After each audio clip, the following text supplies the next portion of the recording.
First class isn't for black people. Move, or I'm calling security. The white flight attendant said it loud enough for everyone to hear, making sure all the wealthy white passengers knew she was protecting them from this black man in cheap clothes who obviously couldn't afford to be there, who must be using a fake ticket or stolen corporate code because black people don't belong in luxury spaces reserved for people with money, with class, with white skin that meant their presence was never questioned. She'd just warmly welcomed 6 white passengers in sweatpants without a single question. But this black man? She grabbed his boarding pass like stolen property, demanded his ID, his employment verification, asked humiliating questions she'd never asked anyone white, treating him like a criminal in front of dozens of witnesses. The black man had experienced this 47 times in his life. Hotels, restaurants, stores, always the same. Black people don't belong in luxury spaces. But 30 minutes later, something worse happened.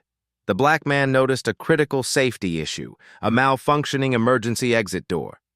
He tried to report it. The same flight attendant dismissed him again because she'd already decided his black voice didn't matter. That's when he made one phone call that grounded 13 aircraft, stranded 7,000 passengers, and exposed a 60% failure rate that would have killed everyone on board. They humiliated a black man at the gate. They had no idea that one call would shut down the entire airport and change aviation forever. The fluorescent lights of Hartsfield-Jackson Atlanta International Airport burned with sterile intensity at 6:15 a.m. on a Friday in late autumn. Despite the early hour, the terminal hummed with controlled chaos. The smell of burnt coffee mixing with jet fuel, shoes squeaking on polished floors, rolling luggage clattering past gate after gate, automated announcements echoing off high ceilings. Somewhere a child cried. Someone shouted into a phone about a missed connection. This was the machine, the system, and it ran on rules, written and unwritten. In commercial aviation, an invisible hierarchy existed as rigid as any caste system.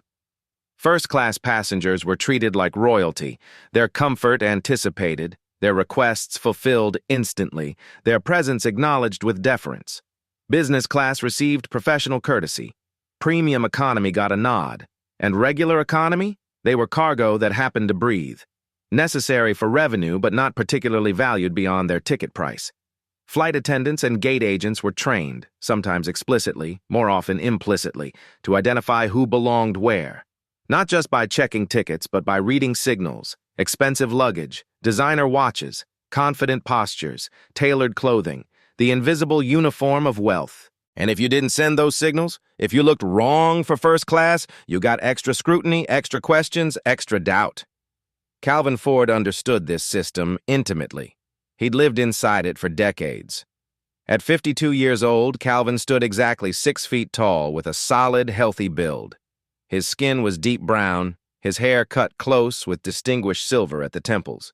His face was handsome in an understated way, strong jawline, thoughtful eyes that absorbed everything while revealing little, a mouth that smiled rarely but genuinely. This morning he wore clothes deliberately chosen to blend in, a simple navy polo shirt from a department store 3-pack, well-worn Levi's 501S faded at the knees, white New Balance sneakers with one fraying shoelace and a scuff on the right toe. He carried a 7-year-old REI backpack, fraying at one corner with a broken front zipper. No Toomey briefcase, no Rimowa luggage, no Rolex, just a $35 Casio watch from Target. To any observer, Calvin looked like a high school teacher on vacation, maybe an IT consultant heading to a regional conference. Certainly not someone who belonged in first class. But that was exactly the point. Calvin had money, significant money. The kind that could buy private jets, drivers, all the protective cushioning that insulated wealthy people from ordinary indignities. But he'd learned something important over 25 years building his fortune. You only see the truth of a system when you experience it without the protective cushion of obvious wealth. When people knew who you were, they showed their best behavior. When they didn't, they revealed their true values, their real assumptions, their actual priorities. Calvin wasn't just a passenger. He was a member of Skyward Airlines' board of directors, holding a 35% equity stake. He was CEO of Horizon Investment Group, managing a $4.2 billion aviation portfolio. He'd built his fortune from nothing, Son of a mechanic and a nurse in South Atlanta, full scholarship to Georgia Tech, MBA from Wharton, first job at an investment firm where he'd worked 18-hour days, started his own firm at 30 with 2 clients and a one-room office. Now, at 52, he was worth approximately $380 million. But nothing in his appearance revealed that. 2 years ago, Calvin had proposed ground truth auditing to the Skyward Board, executives flying commercially, unannounced, to experience what customers actually experienced. Not sanitized site visits where everyone knew the boss was coming, but raw reality. He'd flown 23 times in 18 months. Sometimes first class, sometimes economy. He'd seen excellent service and terrible service. He'd met flight attendants who genuinely cared and others who were burned out and bitter. But he'd never experienced anything like what was about to happen. 200 feet away at gate D23, Amanda Williams was preparing for flight Sky 2801 to San Francisco. As lead flight attendant, she'd been with Skyward for 15 years, long enough to develop strong instincts about passengers.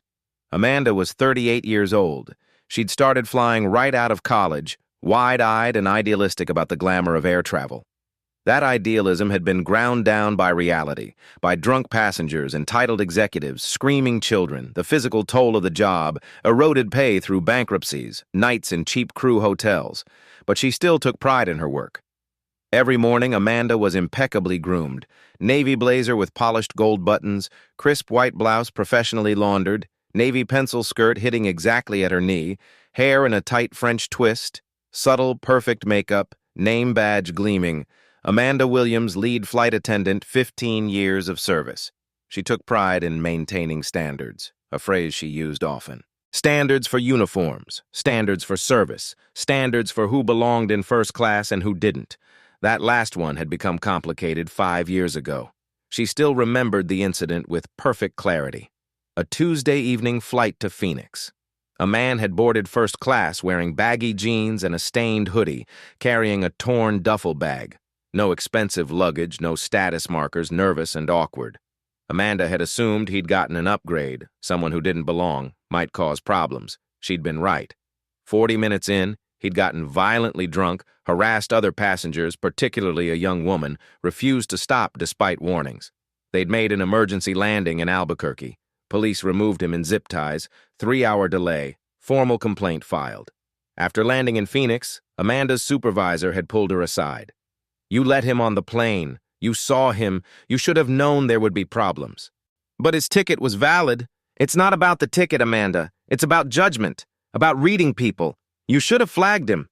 That's why we pay you to use your instincts. The write-up went into her file. It delayed her promotion by 2 years, costing her $15,000. It was mentioned in every review for 3 years. It became a black mark she had to overcome. The lesson she learned: trust your instincts. If someone doesn't look like they belong in first class, you're probably right. Better to question and be wrong than let someone through and be sorry. Better too careful than not careful enough. Since then, Amanda's instincts had become more suspicious, more focused on appearance and markers that distinguished real first-class passengers from imposters. Some might call it profiling. Amanda called it experience. She stood at gate D23 now, tablet glowing with the passenger manifest. 28 first-class seats, 26 booked, good load factor. She scanned names, cross-referencing with memory. Thomas Bennett, she knew him. CFO of a tech company, flew this route twice monthly, always professional, tipped well. Jennifer Hayes, regular passenger, pleasant, preferred champagne. David Richardson, she'd had him before, polite, straightforward. Then, Calvin Ford, seat 2A, corporate account she didn't recognize, TX, 4,187, no frequent flyer status, no VIP designation, no history. She made a mental note. Watch that one. At 7:30 a.m., passengers began arriving. Thomas Bennett appeared first, 50 years old, Tom Ford suit, Hermes tie, Toomey briefcase, Rimowa carry-on, Omega watch. Everything screamed, I belong here. Amanda greeted him warmly. Good morning, Mr. Bennett. Beautiful day for flying. Morning, Amanda. We should have a smooth flight today. Captain Anderson is flying, clear skies most of the way. Good to hear. She continued greeting first-class passengers with practiced charm, learning preferences, anticipating needs. This was the service that justified premium prices. At 7:35, Calvin walked from D19 to D23. He moved efficiently through the crowd, stepping aside for an elderly couple with heavy bags, making space for a mother with a stroller. He found a seat at D23 and reopened his laptop. To anyone watching, just another traveler working before boarding. Amanda saw him immediately. Her eyes tracked every detail. Plain polo, scuffed sneakers, cheap Casio watch, worn backpack. His face, a black man in his 50s, appearing completely ordinary. Her internal alarm pinged softly. Something doesn't match. This doesn't look like a typical first-class passenger. She walked past him casually, observing. Calvin didn't look up, just kept typing. His backpack was nylon, not leather. No jewelry. Nothing signaled wealth. Amanda decided, keep an eye on this one. Probably an upgrade. Might not understand first-class protocols. She didn't recognize it as profiling. She thought of it as experience. Also in the gate area was Helen Davis, 68, a retired elementary school teacher heading to San Francisco to meet her new granddaughter for the first time. Helen was flying economy, seat 24B, middle seat, but she didn't mind. She'd arrived early carrying a worn paperback romance novel. Helen was a black woman with short silver hair wearing a purple cardigan, black slacks, sensible flats. She carried a small purse with essentials. She settled into a seat with a good view and opened her book. But something else caught her attention. Helen had been black in America for 68 years. Grown up in Birmingham during segregation. Lived through the civil rights movement. Spent 40 years teaching children, trying to give them tools for a world that would judge them unfairly. She'd developed a sixth sense for discrimination, the ability to see when someone was being treated differently because of their skin color. She saw Amanda Williams watching that black man in plain clothes, and she recognized instantly the particular quality of that attention. The suspicion, the assessment, the prejudgment. Helen didn't know Calvin or Amanda, but she knew what she was seeing. She'd seen it thousands of times. She sighed quietly and tried to return to her book, but she'd lost her place. Her mind was elsewhere, watching something she'd seen too many times before. She'd seen this movie before, and it never had a happy ending. Minutes ticked by. More passengers arrived. The gate area filled with pre-boarding energy, people standing to position themselves near the desk, others absorbed in phones, a few pacing nervously. Calvin remained focused on his laptop, reviewing Skyward Airlines' quarterly operational metrics, revenue per seat mile, load factors, customer satisfaction scores, safety incident reports, the kind of analysis only a handful of people in the company ever saw. Because this wasn't just another flight for Calvin. This was part of his ongoing assessment of how Skyward actually treated customers when no one important was watching. This was ground truth auditing in action, experiencing the system without the protective cushion of status. He'd experienced discrimination 46 times before in his life, questioned at hotels, restaurants, country clubs, stores. Each time he'd made a choice, fight or let it go. Each time the calculation was different, but there was a question that had been growing louder. At what point does silence become complicity? At what point does letting it slide mean you're accepting that this is just how the world works? Calvin didn't know yet if today would be number 47, but he was about to find out. Amanda continued her preparations, reviewing the manifest, checking with the gate agent about any last-minute changes, ensuring everything was ready for an on-time departure. She prided herself on running efficient operations, on maintaining standards, on keeping first-class passengers happy. She glanced at Calvin one more time, still typing on his laptop, still looking ordinary, unremarkable, out of place for first class. She made another mental note. Definitely watch him during boarding. The clock moved towards 7:40. Boarding would begin soon. The machine was about to start its sequence, passengers flowing from terminal to aircraft, each to their assigned place in the hierarchy, and that's when everything would begin to go wrong. Thomas Bennett checked his watch, an Omega that had cost $8,000, right on schedule. He liked predictability, efficiency, smooth operations. He expected his flight would be exactly that. Helen Davis marked her page in her book, though she wasn't really reading anymore. She was watching, observing, bearing witness to something she sensed was about to unfold. Calvin saved his work and closed his laptop. He checked his phone one last time, no urgent messages, put it in his pocket, prepared to board. Amanda took a deep breath. Another day, another flight. Maintain standards. Keep things running smoothly. Trust your instincts. That's what they paid her for. She looked at her tablet one more time. Calvin Ford, Seat 2A, corporate account TX 4187. Something about it felt off. She couldn't articulate exactly what. But 15 years of experience and one very expensive lesson had taught her to trust that feeling. She would watch him carefully during boarding, just to be safe, just to maintain standards, just to do her job the way she'd been trained to do it. The PA system crackled to life. The gate agent's voice, "Good morning, ladies and gentlemen. We'll begin boarding Flight 2801 to San Francisco momentarily." Everything was about to change, but nobody knew it yet. At 7:42 a.m., the gate agent's voice came over the PA system with the standard announcement that happened at every gate in every airport. "We're now boarding first class and Zone 1 passengers for Flight 2801 to San Francisco. First class and Zone 1, welcome aboard." The announcement triggered the usual response. People who weren't in first class began standing anyway, positioning themselves near the gate desk, creating a crowd that served no real purpose. People in Zone 3 hovering near the Zone 1 boarding area, as if physical proximity would somehow get them on the plane faster. Human nature responding to perceived scarcity even when there was none. Calvin stood, shouldered his backpack, and got in line. He positioned himself behind 4 other first-class passengers, waiting patiently without checking his phone or fidgeting, just standing there with the calm of someone who'd done this thousands of times. In front of him, Thomas Bennett with his Ramawa clicking on the floor. A woman in her 60s wearing expensive jewelry and carrying a Louis Vuitton bag. A man in his 40s in a business suit with a Toomey briefcase.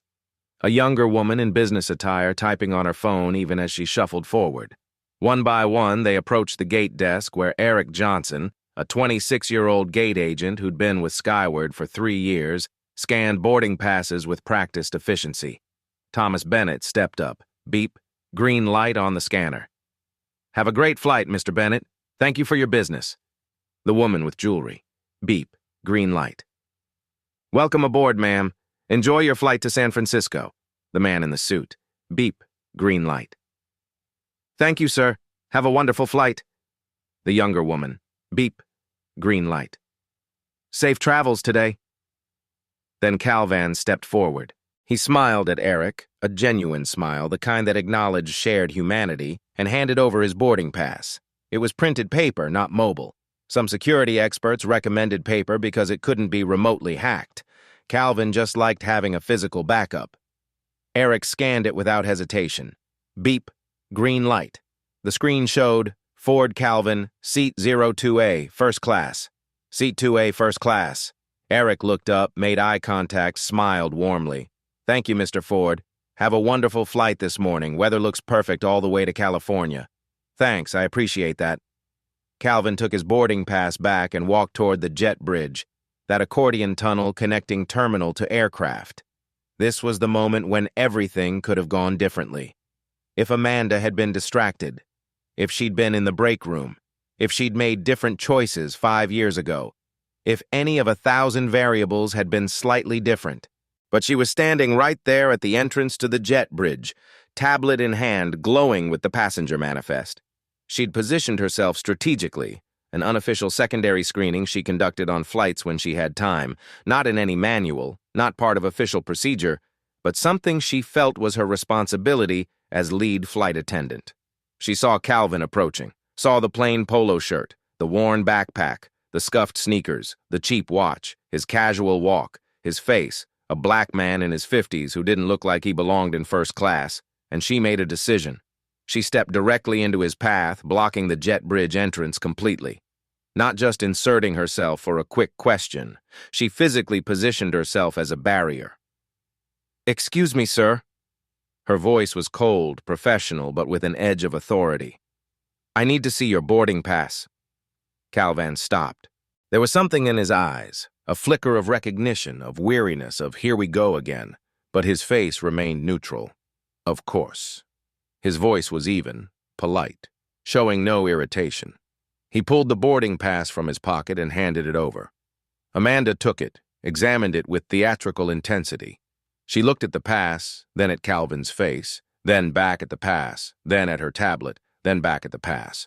Her eyes narrowed. She held it up to the light as if checking for forgery. Calvin Ford, Seat 2A, First Class, Skyward Airlines, Flight 2801. Everything was legitimate. Everything was in order. The pass had been scanned 20 seconds ago by Eric right in front of her. But something in Amanda's mind whispered, "This doesn't look right." "Mr. Ford." She pronounced his name slowly, carefully, as if testing whether it was real. "This boarding pass shows Seat 2A First Class. Is that correct?" "Yes, ma'am. That's my assigned seat." "And you purchased this ticket yourself?" "It was purchased through my company's corporate account." Amanda's eyebrows rose slightly. "Corporate account." She made it sound suspicious. "Which company?" "I don't see how that's relevant to my boarding." "Sir, I'm asking a simple question. Which company purchased this ticket?" Behind Calvin, other passengers were beginning to pile up. They had to squeeze past this strange tableau, a flight attendant apparently interrogating a passenger before he could even enter the aircraft. A few showed annoyance at the delay. Others looked curious. Some seemed uncomfortable, sensing something wrong about this interaction. Thomas Bennett walked by, his Rimowa clicking on the jet bridge floor. He had to navigate around Amanda and Calvin. His eyes met Calvin's for half a second. There was something in that glance, a flash of recognition that something wasn't right here. But Thomas said nothing. Just kept walking. Not his problem, not his business. "May I also see your ID, please?" Amanda's voice had shifted from questioning to demanding. Calvin didn't argue, didn't protest, didn't ask why she was asking him questions she hadn't asked the 6 white passengers who'd boarded before him. He simply reached for his wallet, pulled out his Georgia driver's license, and handed it to her. His movements were deliberate, calm, the movements of someone who'd been through this before. Amanda examined the ID with the same theatrical intensity. Calvin Charles Ford, born April 15, 1973, height 6'0", weight 190 pounds, address 2849 Piedmont Road, NE, Atlanta, Georgia 30305. That was actually a good neighborhood, she noted. Buckhead area. The photo matched. The name matched. Everything was legitimate. But she didn't step aside. She pulled out her phone and stepped a few feet away, but her voice was still audible to Calvin and the growing crowd of passengers trying to board. "Hi, this is Amanda Williams, lead flight attendant on Flight Sky 2801. I need to verify a first-class passenger. Calvin Ford, FORD, Seat 2A, corporate account code TX4187. "Yes, I'll hold." Calvin stood there, backpack in hand, watching passengers stream past him with curious or uncomfortable glances. He checked his watch, 7:46 a.m. They were supposed to depart at 8 o'clock. This delay was eating into their departure buffer. From the gate area, Helen Davis had stood up from her seat. She'd been watching this entire exchange from the beginning. She walked closer, not right up to the jet bridge. She hadn't been called for her zone yet, but close enough to hear, close enough to be a witness. She recognized what she was seeing. She'd seen it thousands of times in her 68 years. 30 seconds, 45, 1 minute. Amanda's phone conversation continued. "Yes, Purchased when? 3 weeks ago. Through which corporate account? TX 4187. And when was it booked? 3 weeks in advance. Any flags on this passenger? Any notes? No? What about the payment method? Corporate credit card. And that's verified? Okay, all right, thank you." She hung up and walked back to Calvin. Her expression hadn't changed. Still suspicious, still guarded, still certain something wasn't right, even though every verification had come back clean. "Mr. Ford, your ticket was purchased through a corporate account. I need you to verify your employment."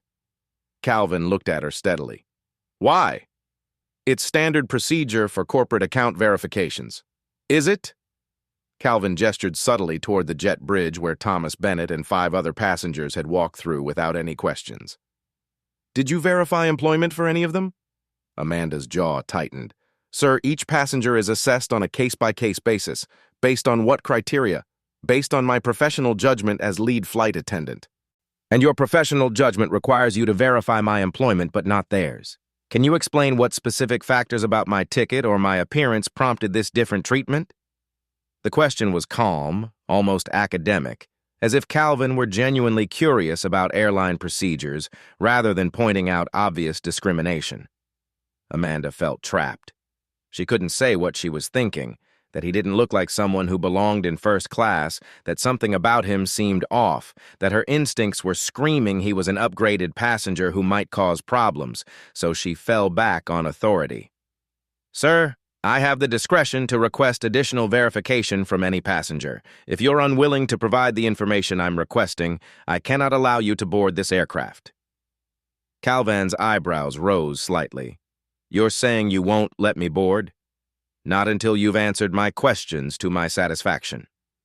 "I've shown you my valid boarding pass. I've shown you my valid ID that matches the boarding pass. Your own ticketing system has verified the purchase. What additional verification could you possibly need?" "Corporate account purchases require employment verification. That's policy." "Then show me that policy in writing." Amanda's face flushed. "Sir, I don't have time to... because I don't believe that policy exists. I believe you're making up reasons to deny me boarding because of how I look." Several passengers had stopped now, no longer pretending not to watch. This was becoming a scene. The crowd backing up into the gate area, people craning their necks to see what was happening. From the gate area, Helen Davis's voice rang out, strong and clear. "Let that man board. His ticket is valid. We all saw it get scanned. This is discrimination, plain and simple." Amanda spun around. "Ma'am, please do not interfere with crew operations." "I'm not interfering. I'm bearing witness. I'm watching you harass a black passenger in ways you didn't harass a single white passenger. That's not crew operations. That's racial profiling." A murmur ran through the growing crowd, people shifting uncomfortably, some nodding in agreement with Helen, others looking away, not wanting to get involved. A few pulling out phones, starting to record. Amanda felt control slipping. She pulled out her radio, her voice tight. "Gate D23 to operations. I need a supervisor at Gate D23 for a boarding issue. Possible security concern. Please respond immediately." Static then. "Copy that, manager en route. ETA 2 minutes. Calvin remained where he was, standing calmly just outside the jet bridge entrance. He hadn't raised his voice, hadn't made any aggressive moves, just stood there, a black man with a valid ticket being denied boarding while everyone watched.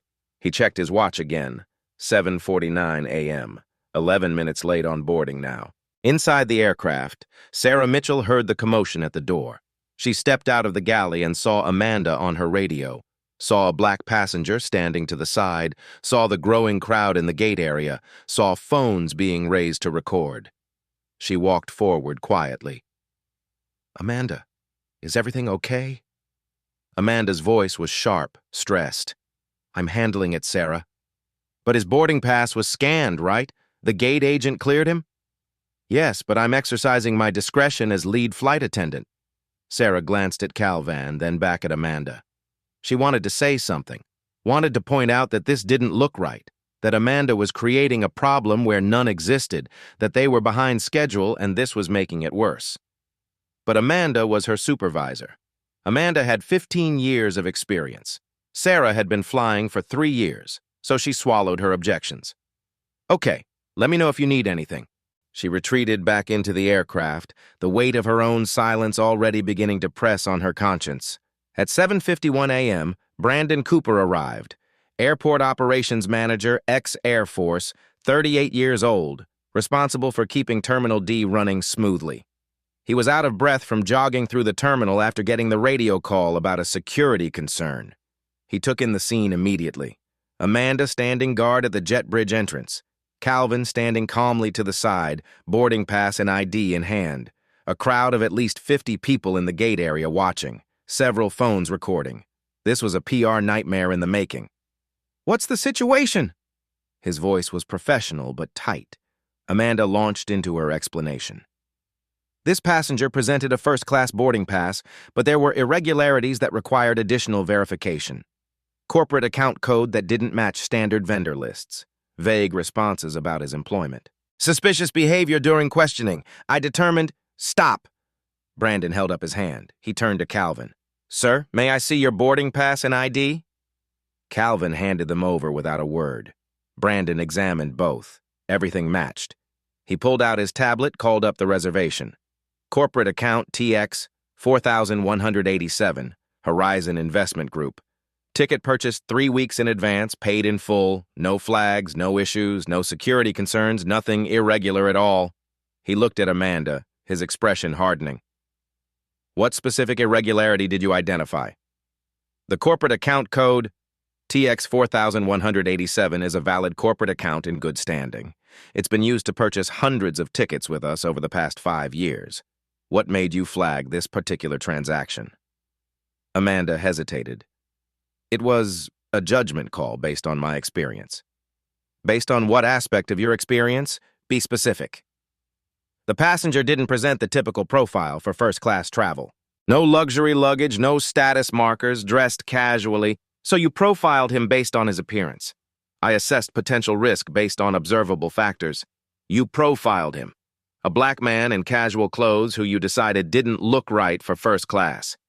Brandon's voice was cold now, cutting through Amanda's carefully crafted justifications. I was being cautious. Did you question any white passengers boarding first class this morning? Silence. Did you? No, but did any of them dress casually, jeans and t-shirts, sweatpants? Amanda's face went pale. She'd greeted at least 3 white passengers in casual attire without a single question. Brandon turned to Calvin. Mr. Ford, I apologize on behalf of Skyward Airlines. You have a valid ticket. You have valid identification. There is no legitimate reason for this delay. You're cleared to board immediately. Amanda's voice rose in protest. I have discretion as lead flight attendant to refuse boarding if I believe there's a security concern. Brandon cut her off, his voice like ice. What security concern? Articulate the specific, concrete security concern you've identified beyond this passenger's appearance. His evasive answers during my questioning. Evasive? He asked you to explain why you were treating him differently than white passengers. That's not evasion. That's calling out discrimination. Calvin spoke quietly, his voice measured but firm. Actually, before I board, I need something clarified. Is Miss Williams formally denying me boarding to first class? Brandon looked surprised. No, you're cleared, Calvin interrupted gently. I'm asking her. Miss Williams, are you exercising your authority as lead flight attendant to deny me boarding to the first-class cabin on this aircraft? Amanda felt every eye on her. Brandon's cold stare, Calvin's calm gaze, 50 passengers watching, multiple phones recording. She was trapped. If she said yes, she was explicitly denying a valid passenger based on what was obviously discrimination. If she said no, she was admitting she'd wasted 15 minutes on theater and intimidation. But her pride wouldn't let her back down completely. I am recommending alternative accommodations. We have availability in economy where you could be reseated while we complete our verification process. That's a denial. Calvin's voice was still calm. You're denying me the seat I purchased, that I have a valid ticket for, and offering me a worse alternative that I didn't pay for. That's a denial of service.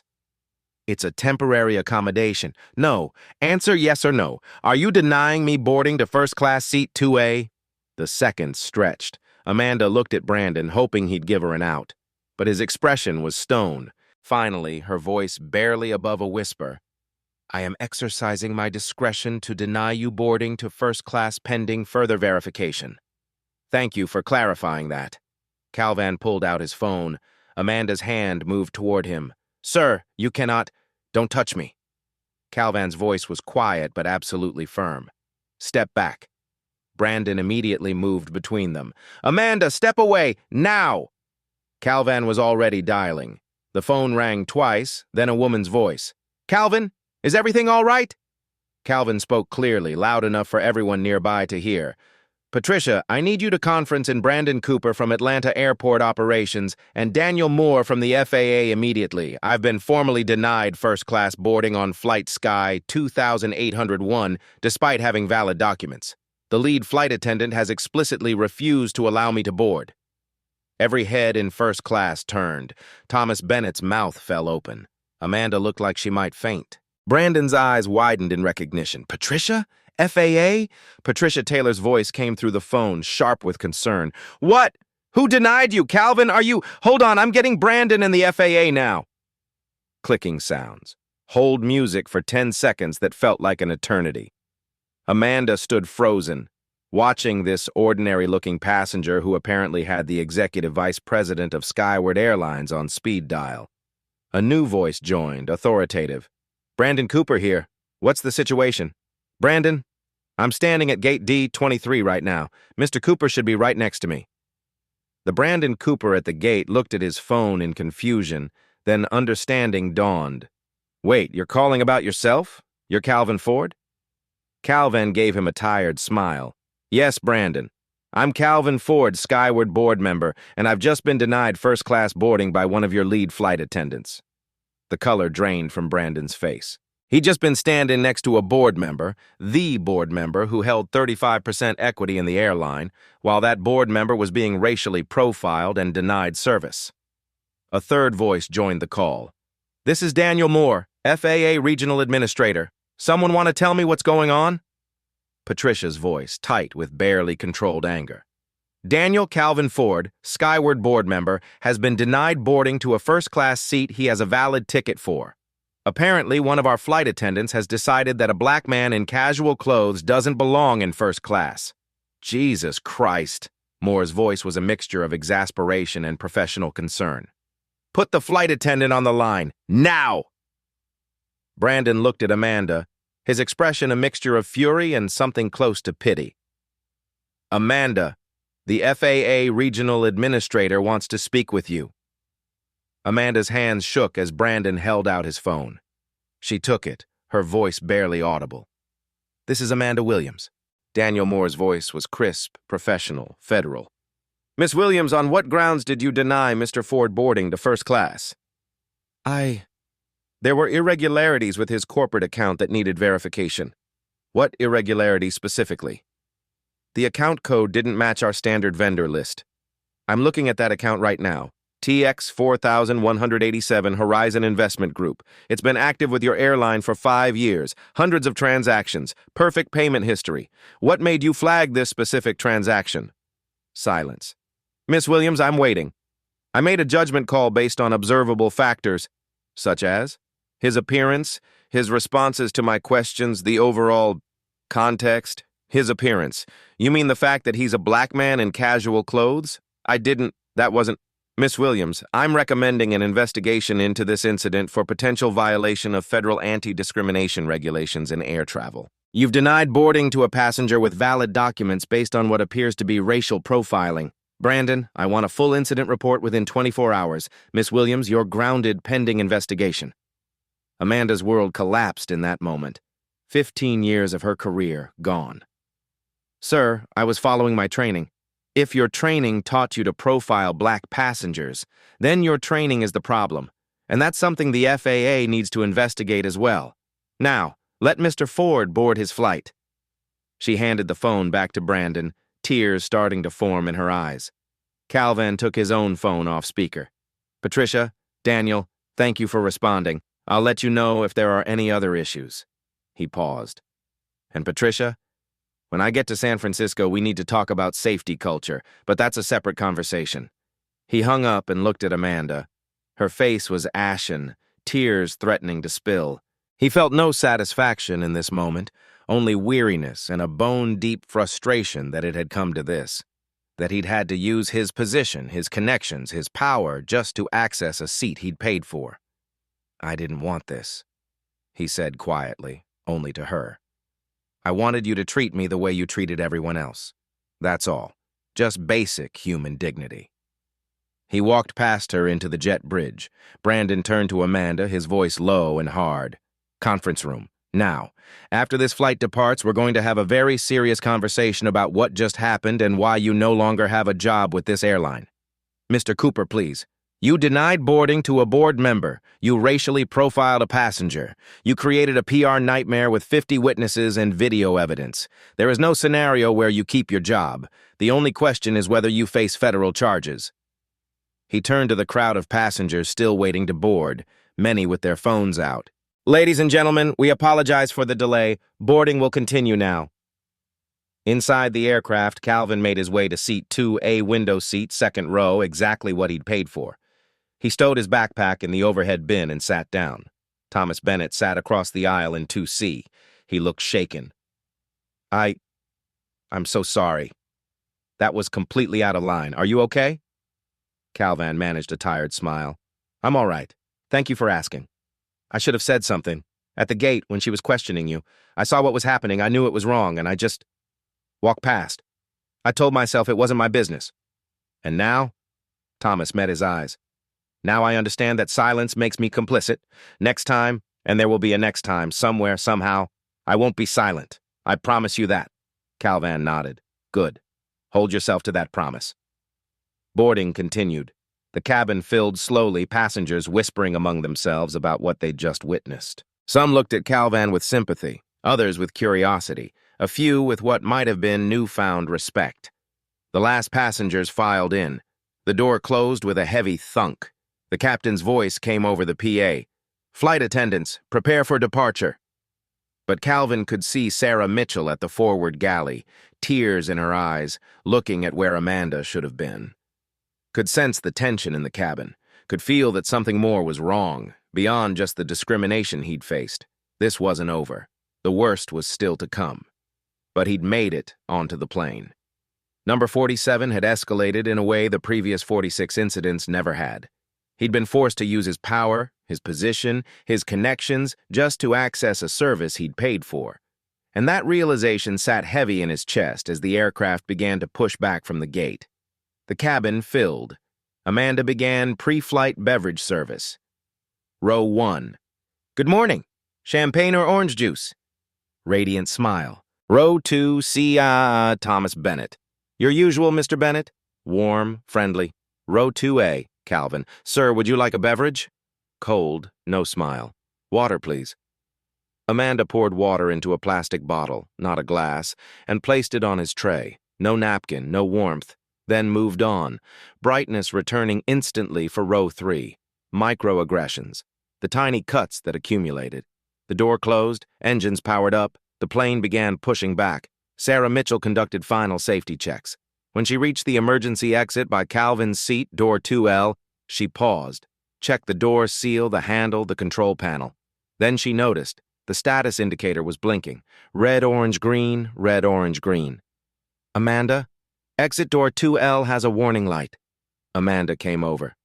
Probably a sensor glitch. Reset it. Sarah pressed the reset button. The light went solid green for 3 seconds, then started blinking again. It's still doing it. We should report this to the captain. Sarah, if we reported every sensor glitch, we'd never take off. The maintenance logs show this aircraft passed inspection this morning. Just reset it again. Sarah reset it. This time it stayed green. See? Fixed! Calvan, sitting 2 feet away, had heard everything. He looked up. Excuse me, is there a problem with the door? Amanda turned cold. No, sir. Everything is fine. I heard about a warning light. It's been resolved. Was it reported to the captain? That's not necessary. Calvan pulled out his phone and typed, Exit door 2L warning light malfunction, red, orange, green pattern, reset twice. Flight attendant A. Williams refused to report. Flight Sky 2801, 8:05 a.m. Amanda saw him typing. Sir, your phone needs to be in airplane mode. I'm documenting a safety concern. Put it away now. In a moment. He finished, saved, switched to airplane mode. Done. Amanda stared with barely concealed anger, then walked away.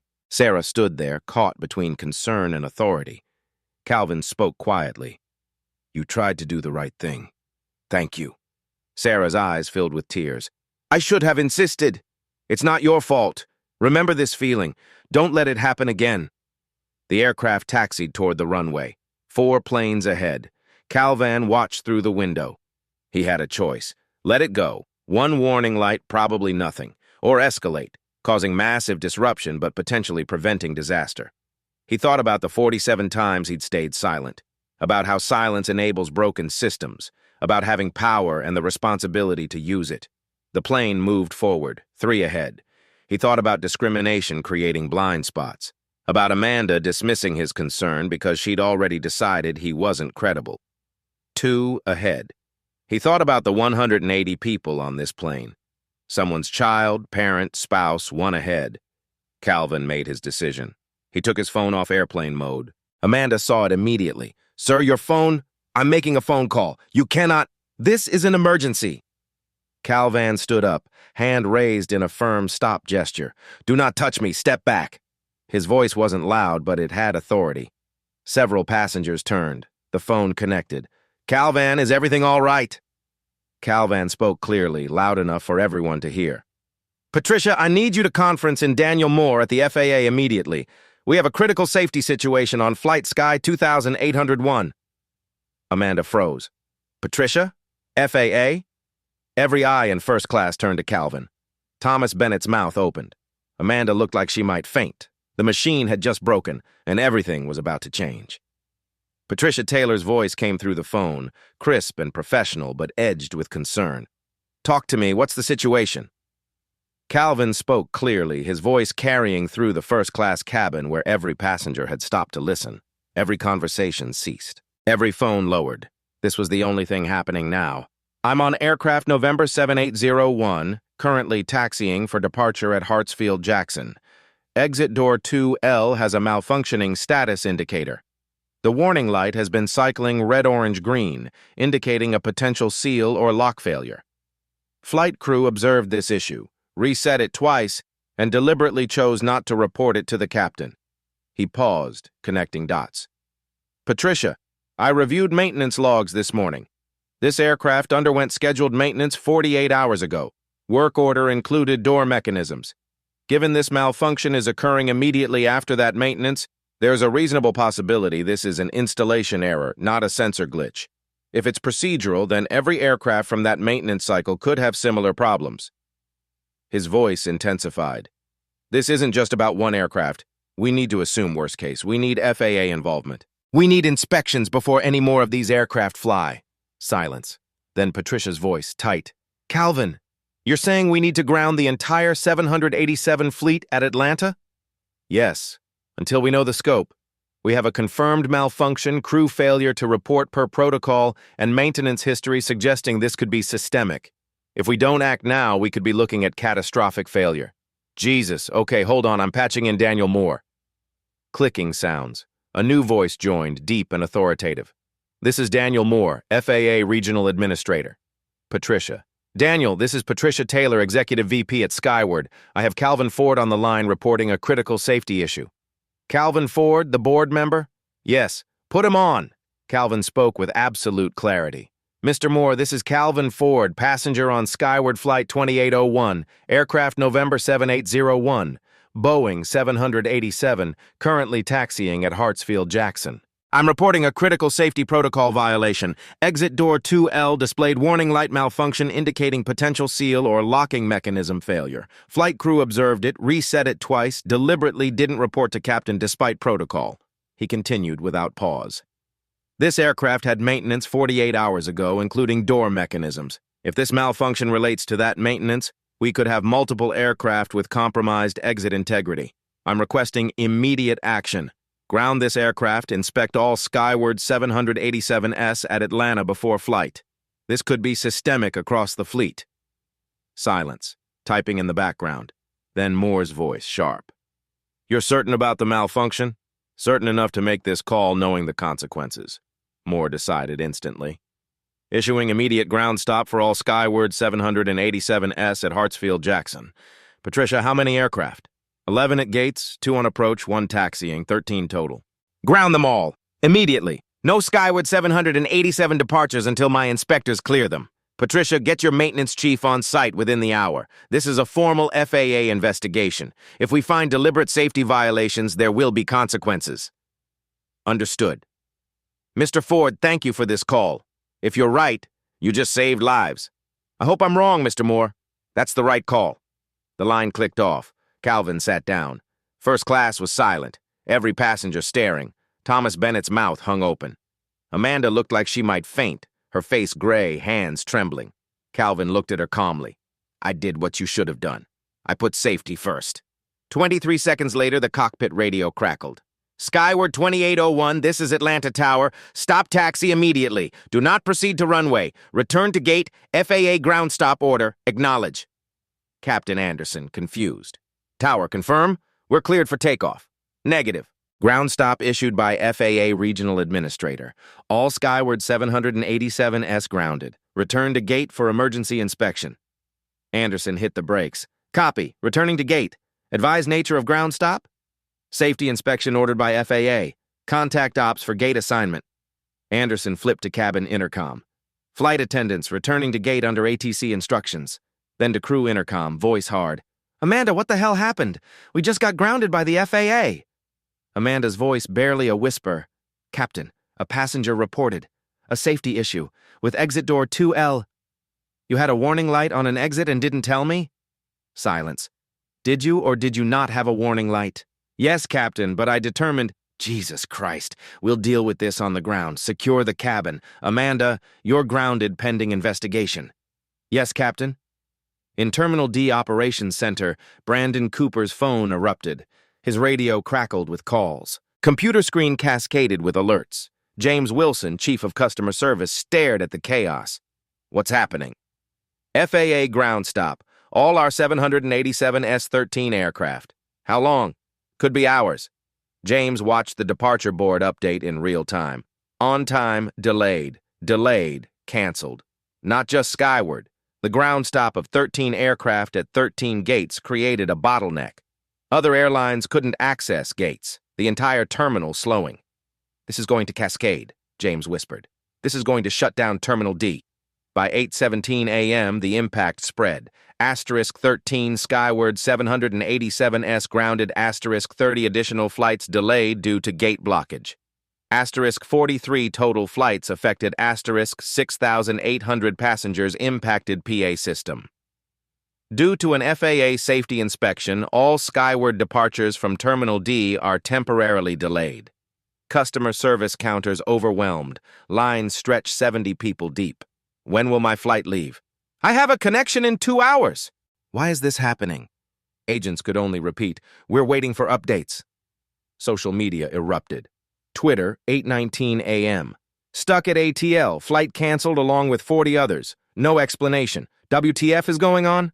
Reddit, 8:28 a.m. Breaking FAA grounded entire skyward 787 fleet at ATL. Rumor is serious safety issue with exit doors. Comments flooded in. Asterisk exit doors? That could kill everyone. Asterisk. My friend is stuck there. They won't explain what happened. CNN, filming holiday travel segments, pivoted immediately. 8:33 a.m. went live. Extraordinary situation developing at Hartsfield-Jackson. FAA has issued emergency ground stop affecting Skyward Airlines. Terminal D operations severely disrupted. Widespread cancellations. By 8:45, every local station covered it. Unprecedented FAA action. Safety concerns, ground major airline. Thousands stranded. The aircraft pulled back to gate D23. The door opened. Through came Brandon Cooper, 3 maintenance technicians with diagnostic equipment, 2 FAA inspectors, and Patricia Taylor, executive vice president in an impeccable black suit. She walked directly to Calvin. Mr. Ford, are you all right? Every head turned. The EVP knows him? I'm fine, Patricia. Thank you for responding. We're inspecting the door now.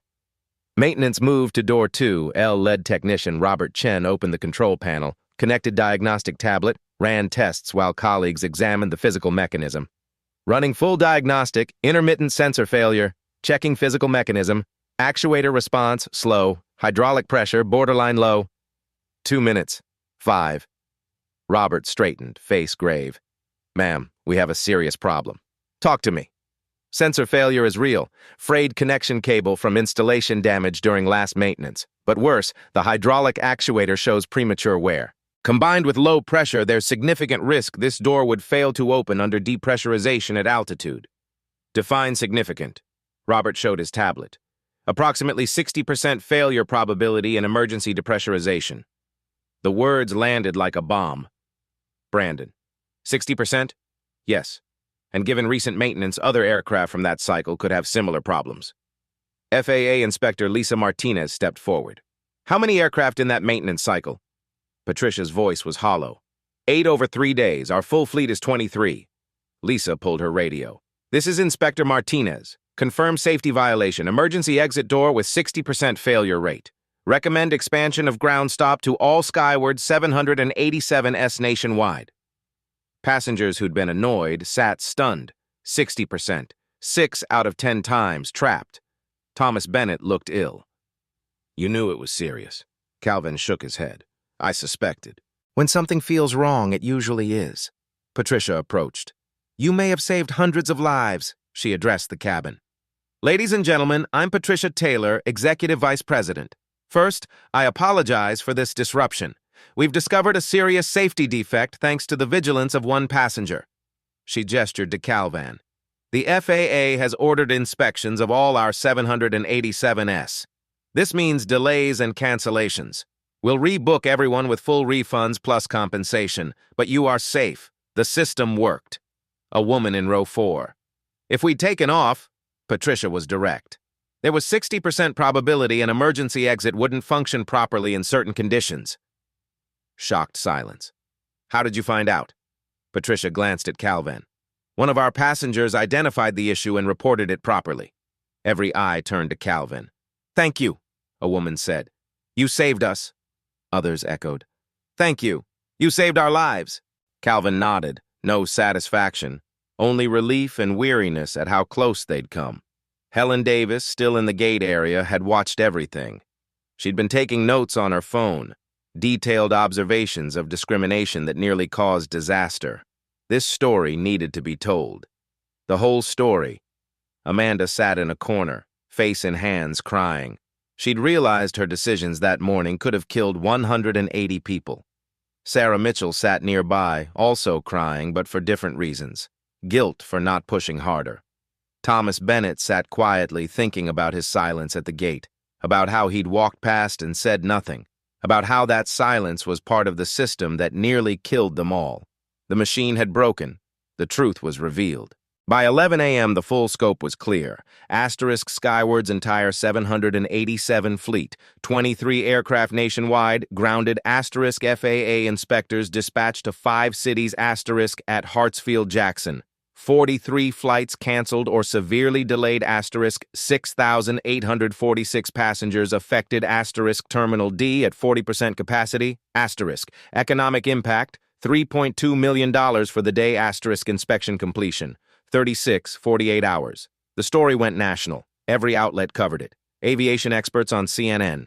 This is the safety system working. A passenger identified a problem, reported it. FAA responded immediately. Yes, disruptive, but if one aircraft had failed catastrophically, the cost in lives would be immeasurable. Social media debate raged. This passenger is a hero. He shut down an airport over one warning light. Overreaction. Read between the lines.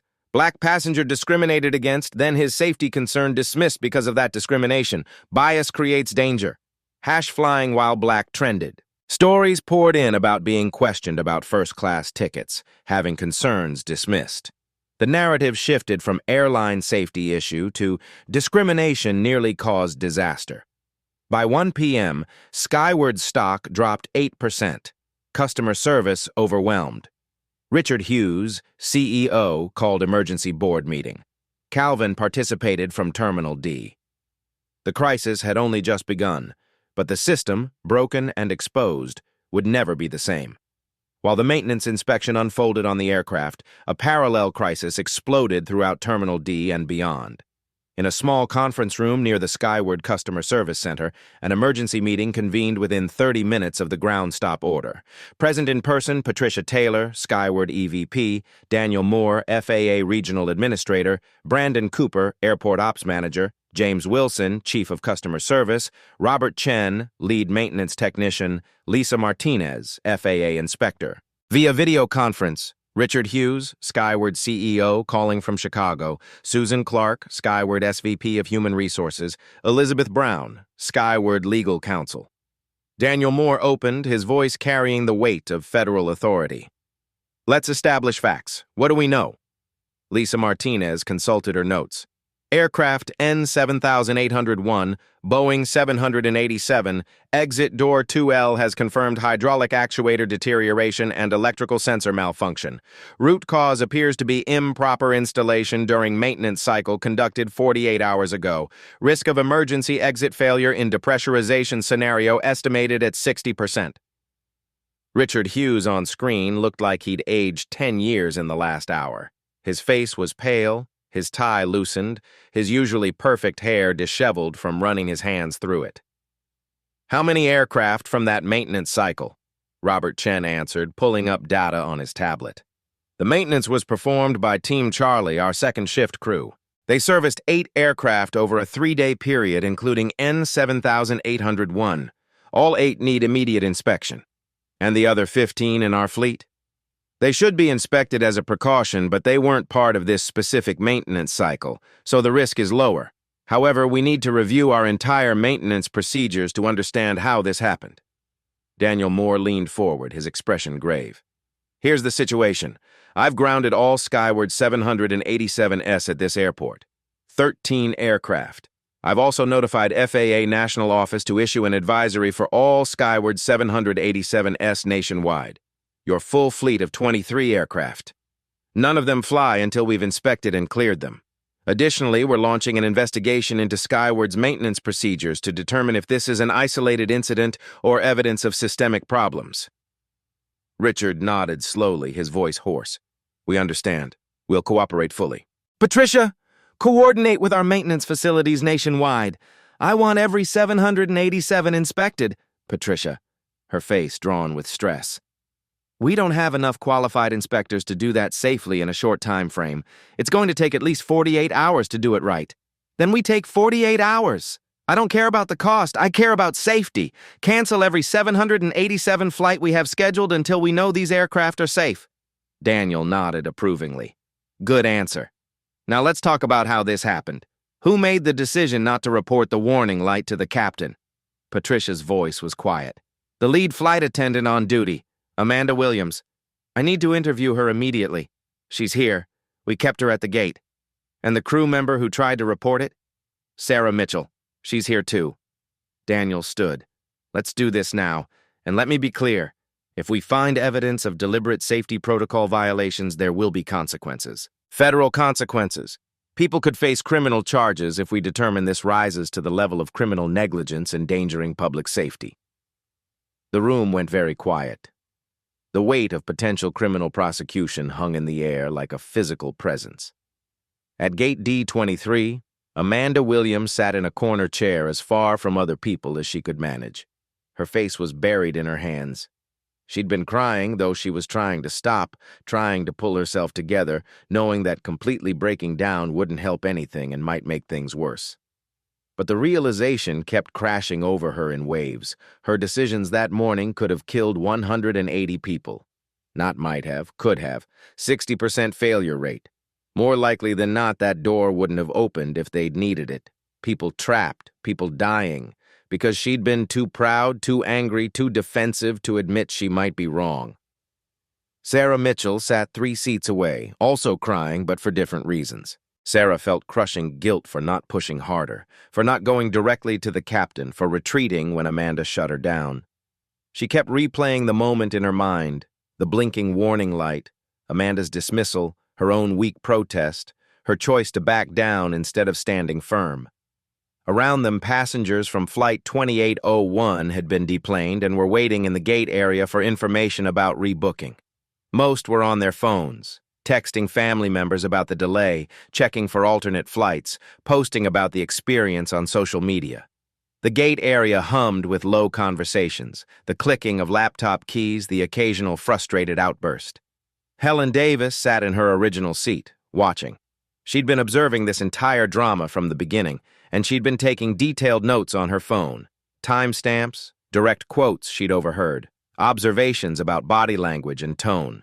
Because Helen knew this story needed to be told, the whole story, not just the sanitized airline version, not just safety issue discovered and resolved, but how discrimination at the gate had led to dismissing a safety concern, how bias had nearly caused disaster.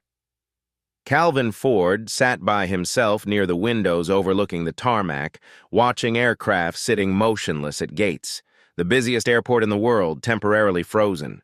His phone buzzed constantly, messages from Patricia coordinating logistics, messages from other board members who'd heard the news, messages from his CFO asking if he was okay, messages from his lawyer asking if he needed legal counsel. He ignored most of them. He was thinking about statistics again, about patterns, about the 47 times he'd been discriminated against, and how this was different from all the others because this time, staying silent might have cost lives. Thomas Bennett approached hesitantly, interrupting Calvin's thoughts. "Mr. Ford, can I talk to you for a minute?"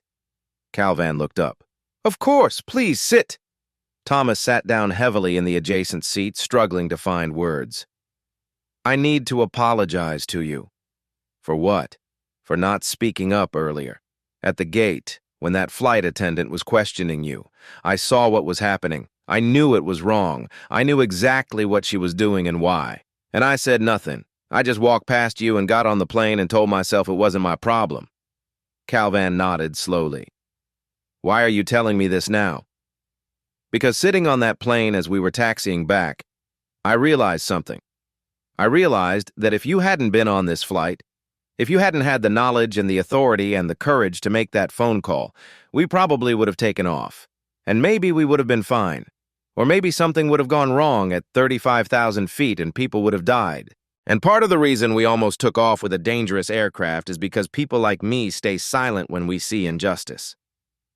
He paused, choosing his words carefully. "We recognize it. We feel uncomfortable about it. We think that's not right or that seems unfair. But we don't actually do anything. We don't speak up. We don't use whatever privilege or authority we have to say, this isn't okay. We just walk past. And that silence enables the system to keep functioning the way it does." Calvin studied him for a moment. "What are you going to do differently next time?" "I'll speak up. I promise you that. Whatever it costs me professionally or socially, next time I see someone being profiled or discriminated against or dismissed, I won't be silent. I'll use my voice." "Good. Hold yourself to that promise. Because there will be a next time, somewhere, somehow. Maybe not on a plane, maybe in your office or at a restaurant or at your kid's school. But you'll have opportunities to either speak up or stay silent. Make the right choice." Thomas nodded seriously, then hesitated. "Can I ask you something? Why do you fly commercial? I assume someone in your position could afford private jets." Calvin smiled slightly. "I could. But then I'd never see how the system actually works. I'd never experience what our customers experience. I'd exist in a bubble of luxury and privilege and never know if our airline was actually treating people well or just treating rich people well. You can't fix what you don't see, and you can't see it if you're insulated from it. That's brilliant, and also kind of heartbreaking that you have to do that. It shouldn't be necessary, but it is. Maybe someday it won't be." At 9:15 a.m., Patricia Taylor and Daniel Moore entered the gate area, accompanied by Brandon Cooper and Lisa Martinez. Patricia's face was composed but strained. Moore's expression was unreadable, the neutral mask of someone conducting an official investigation. Patricia addressed the passengers. "Ladies and gentlemen, I want to give you an update. Our maintenance team has confirmed a serious safety defect with the aircraft you were scheduled to fly on. The decision to return to gate and ground the aircraft was absolutely correct and potentially life-saving. Out of an abundance of caution, the FAA has ordered inspections of all Skyward 787 aircraft at this airport and potentially nationwide. This will cause significant disruptions, delays, cancellations, missed connections. For that, we sincerely apologize." She paused, making eye contact with people throughout the gate area. "However, I want to be absolutely clear. Your safety is our top priority, always. The system worked today because someone noticed a problem and refused to stay silent about it. We will make this right for every one of you. Rebooking, refunds, compensation. But most importantly, you are safe." A man in his 40s raised his hand. "How serious was the defect? Really?" Patricia didn't sugarcoat it.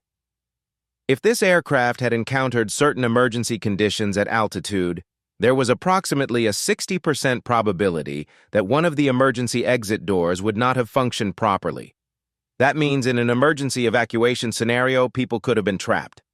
The gate area went silent. The abstract concept of safety issue suddenly became concrete and terrifying. A woman's voice, shaky. "So we could have died?" "There was a risk, yes. That risk has now been eliminated. The defect has been identified. We're inspecting every aircraft. No one will fly on an unsafe plane." Another passenger. "How did you find out about it? Who noticed the problem?" Patricia glanced at Calvin. "One of our passengers identified the issue and reported it through appropriate channels when the flight crew failed to do so." Every eye in the gate area turned to Calvin. He wished they wouldn't. He didn't want to be the hero of this story. He just wanted the story to end differently than it could have. But a woman in her 60s stood up and started clapping. Then others joined. Within seconds, most of the gate area was applauding. Not the polite golf clap of obligatory appreciation, but genuine, heartfelt applause from people who were beginning to understand how close they'd come to disaster. "Thank you," the woman said, her voice breaking with emotion. "Thank you for speaking up. Thank you for not staying quiet." Others echoed the sentiment. "You saved our lives. Thank God you were on this flight. Thank you." Calvin stood and nodded acknowledgement, but he didn't smile. There was no satisfaction in this, only relief and bone-deep weariness. Daniel Moore stepped forward. "I'm Daniel Moore, FAA Regional Administrator.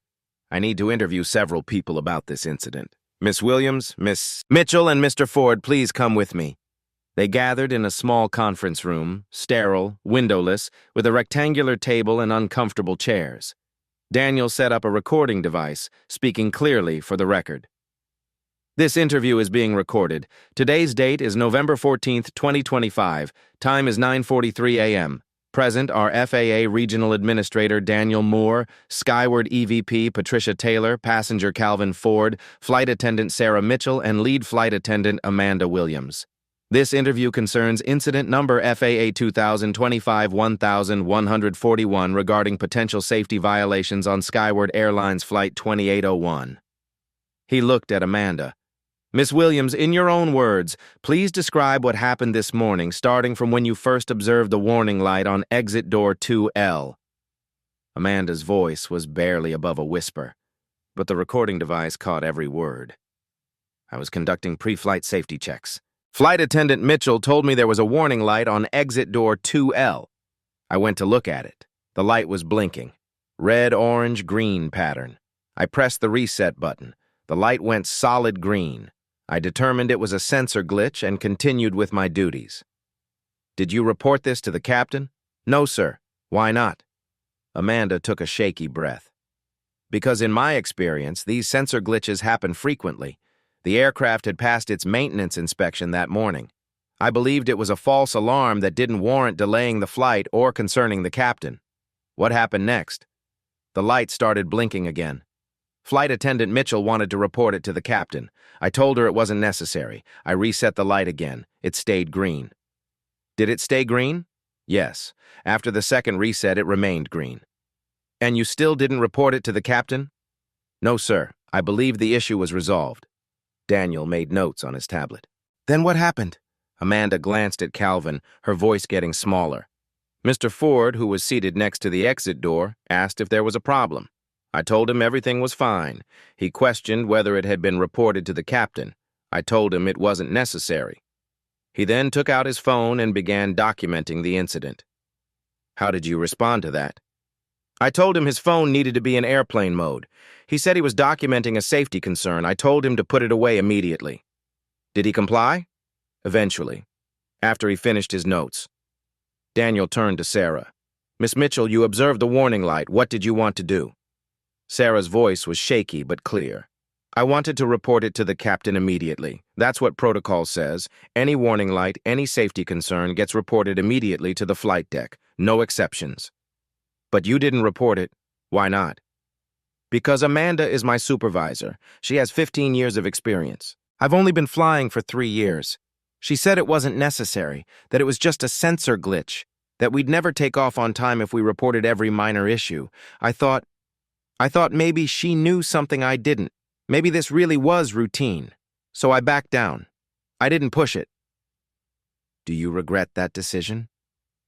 Sarah's eyes filled with tears. "Yes. Every second since. I should have gone directly to the captain. I should have insisted.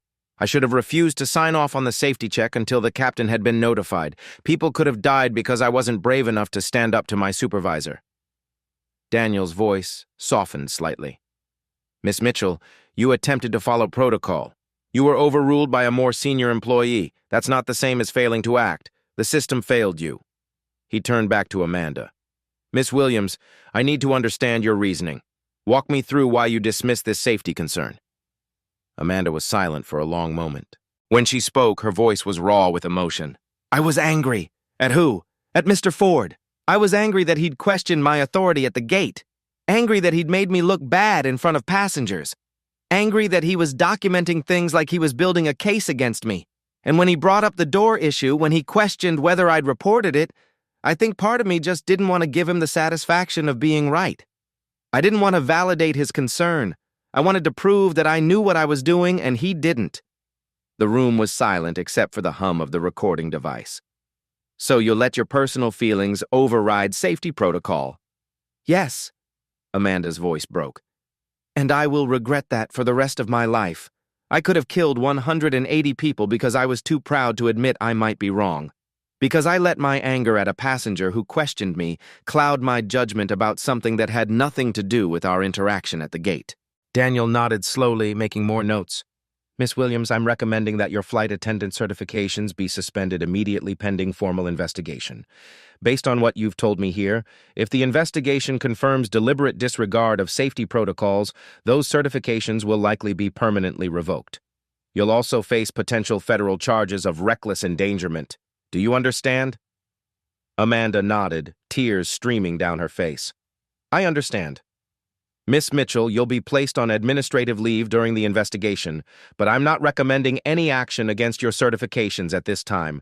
Your attempt to follow protocol and your immediate willingness to report the issue when overruled is noted favorably in the record. Thank you, sir. Daniel turned to Calvan. Mr. Ford, one more question. Why did you escalate this? You could have simply gotten off the plane.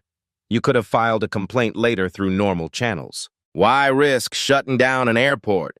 Calvin looked at him directly. Because filing a complaint later doesn't save lives, Mr. Moore. I've seen what happens when safety concerns get documented and shuffled into bureaucracy and eventually forgotten. Someone writes a report. It goes in a file. Maybe someone reads it. Maybe they don't. Maybe they do something about it. Probably they don't. Meanwhile, planes keep flying with the same problem. He leaned forward. I had the power to stop this immediately. That meant I had the responsibility to use it. Because I would rather be wrong and embarrassed. I would rather have shut down this airport for nothing and become a laughingstock and lost credibility than be right and silent while people died. Daniel nodded. That's the right answer, Mr. Ford. That's exactly the right answer. Thank you for making that call. The interview concluded. Daniel had what he needed. The question now was what came next. By 1 p.m., the full scope of the crisis was clear. Skyward's entire Boeing 787 fleet, all 23 aircraft across the country, had been grounded. FAA inspectors had been dispatched to 5 major cities, Atlanta, Dallas, Chicago, Los Angeles, and Denver, where the aircraft were based. At Hartsfield-Jackson, specifically, *13. Skyward 787S grounded for inspection. *43 total flights canceled or severely delayed. *6,847 passengers directly affected. Terminal D operations, running at approximately 40% capacity. Estimated economic impact to airline and airport. $3.2 million for the day.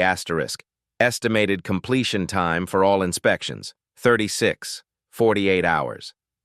The story had gone fully national. Every major news outlet was covering it. CNN brought in aviation safety experts to discuss the implications.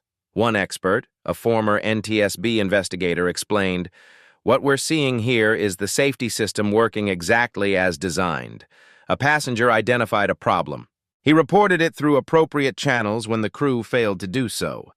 The FAA responded immediately with a precautionary ground stop. Yes, it's disruptive. Yes, it's expensive. Yes, thousands of people are inconvenienced. But if even one aircraft had experienced a catastrophic failure, the cost in human lives would have been immeasurable." Another expert, a former airline pilot, added, "What's deeply troubling here is that the initial safety concern was dismissed by crew. That suggests potential culture problems at the airline. Training issues, pressure to maintain schedules over safety, or inadequate systems for crew members to report concerns without fear of reprisal. The FAA investigation needs to look at those systemic factors, not just the mechanical problem." Social media was exploding with debate and discussion. One thread, "This passenger is a hero. He literally saved lives. Everyone complaining about flight delays needs to get some perspective. Would you rather be inconvenienced or dead? Another thread. He shut down an entire airport over one warning light that was probably just a sensor issue. This is a massive overreaction that's costing millions of dollars and stranding thousands of people. Ridiculous. A third thread gaining significant traction. Read between the lines here. A black passenger was discriminated against at the gate, questioned and delayed in ways white passengers weren't. Then, when he raised a safety concern, he was dismissed again. This isn't just about aviation safety. This is about how racial bias leads people to dismiss legitimate concerns from people of color. This is about how discrimination can literally be deadly. That last thread caught fire. By noon, hash flying while black was trending nationally. People were sharing their own stories. I've been questioned about my first-class ticket 3 separate times in my life. All 3 times, I was the only black person in first class. All 3 times, white passengers walked right past without any questions. Coincidence? I don't think so. I'm a physician. I was flying first class to a medical conference wearing business casual. Flight attendant asked if I was sure I was in the right section and asked to see my ticket again. Meanwhile, white guy in jeans and a t-shirt boarded without any questions. My father is a retired airline pilot. Even when he was in uniform, he was occasionally questioned about whether he was authorized to be in certain areas of airports. It's exhausting. The narrative was rapidly shifting from airline safety issue to discrimination nearly caused disaster. By 2 p.m., Skyward Airlines was getting absolutely crushed in public opinion.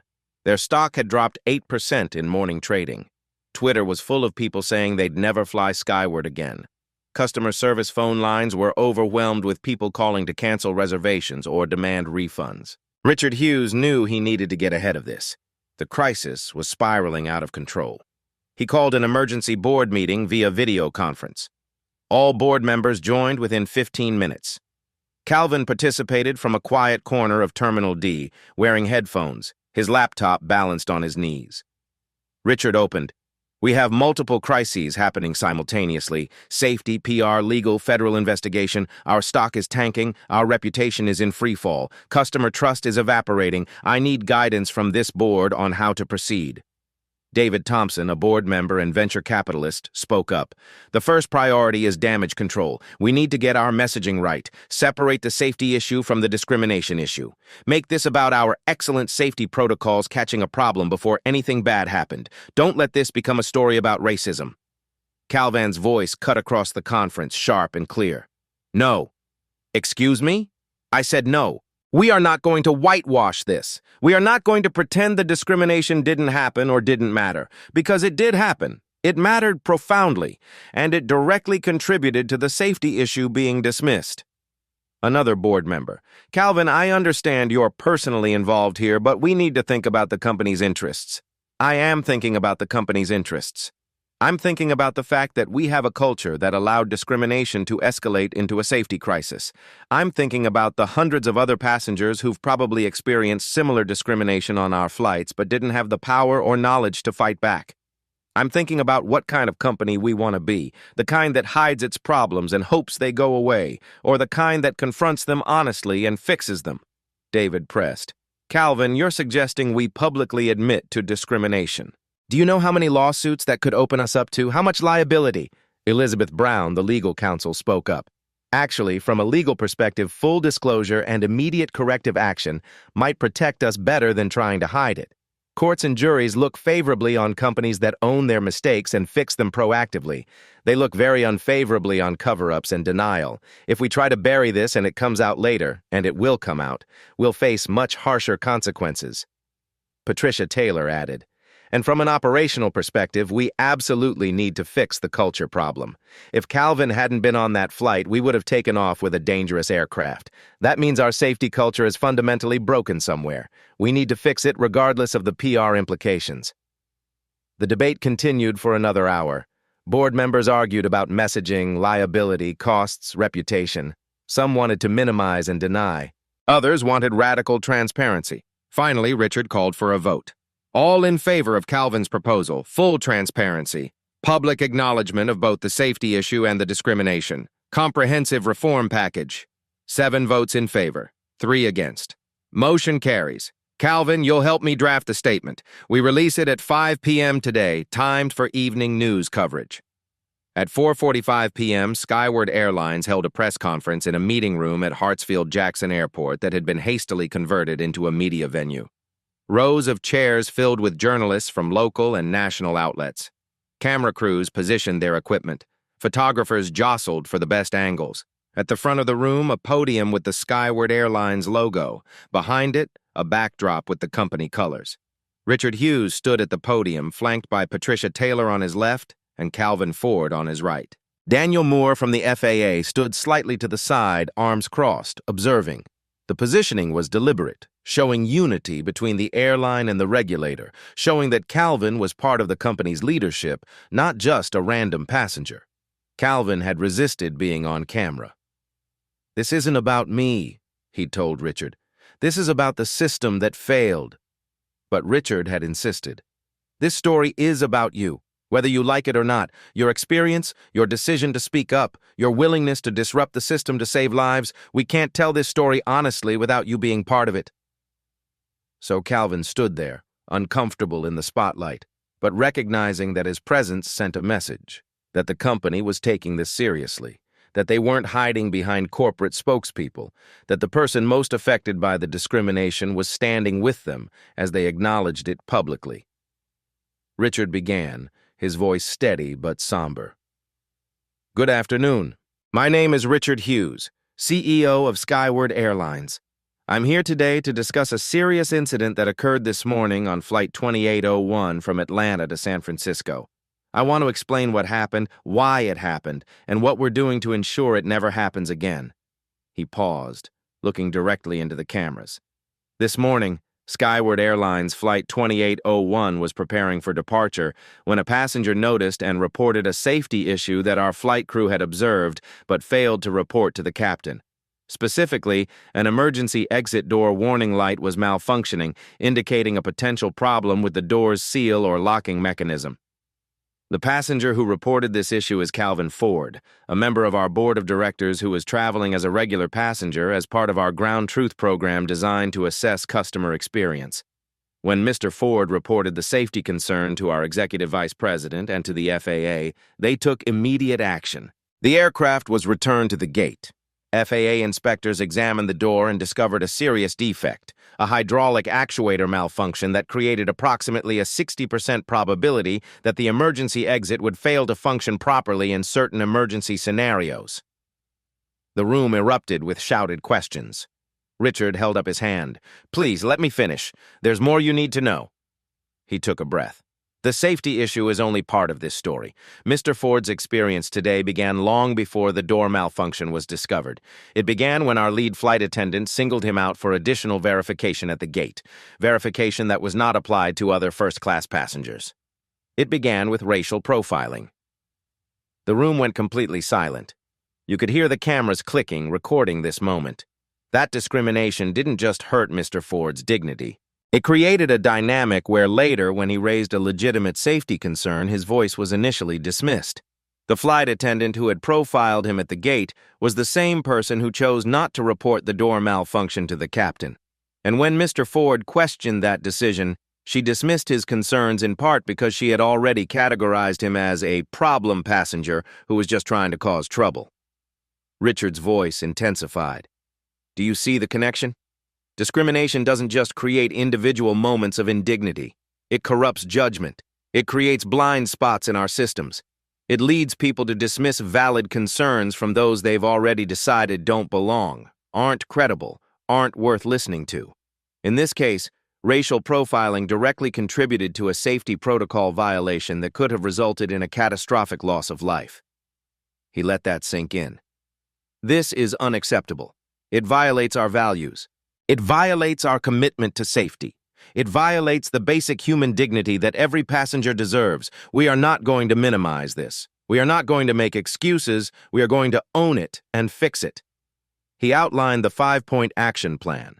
First, the lead flight attendant involved has been terminated and is facing FAA certification review and potential federal charges. We have zero tolerance for safety protocol violations.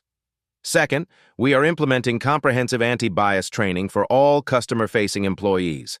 Not a one-hour online module that people click through without paying attention. Real, substantive, ongoing training with accountability measures. Third, we are establishing an independent third-party discrimination reporting hotline where passengers and employees can report concerns without fear of retaliation, with guaranteed investigation and response. Fourth, we are expanding our Ground Truth program to require all executives and board members to fly commercially as regular passengers at least quarterly, experiencing our service as customers actually experience it, not through sanitized corporate visits. Fifth, we are commissioning an independent external study of discrimination in the aviation industry, and we will publish the findings publicly, even if they reflect badly on us, because sunlight is the best disinfectant and this problem extends beyond just our airline. He paused. We're not doing this because it's legally required. We're doing it because it's right, because our passengers deserve better, because our employees deserve training and systems that set them up to succeed rather than to fail. And because the aviation industry needs to reckon with how discrimination compromises safety. I'll take a few questions now. The room erupted, reporters shouting over each other. Richard pointed to a woman in the front row.